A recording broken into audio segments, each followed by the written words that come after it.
बिस्मिल्लाहिर्रहमानिर्रहीम अस्सलाम वालेकुम फ्रेंड्स। इस प्लेट में है बाजरा और ये मुर्गियां बैठी हैं इनके लिए। तो मैं इनके सामने ये प्लेट रख दूंगा, तो उसके बाद कैमरा ऑन करके रख दूंगा। देखता हूँ कि मुर्गियां जो हैं क्या रिएक्शन देती हैं ये अपनी कैमरे के अंदर तस्वीर देखकर। तो चलते हैं आज की वीडियो की तरफ।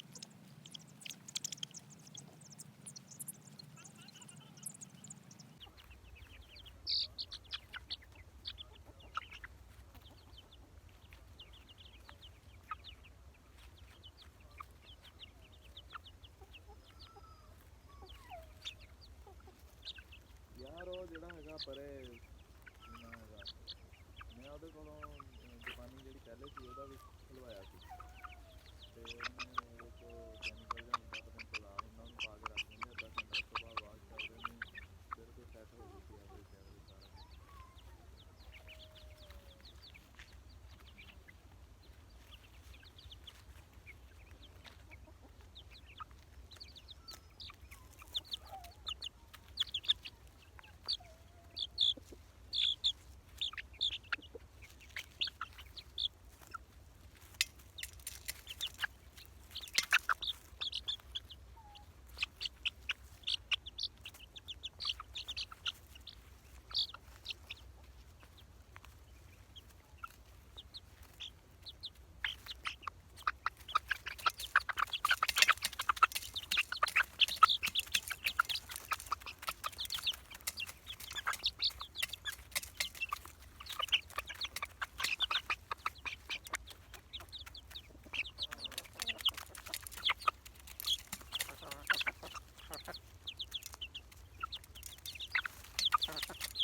Oh, तेरी भैंस।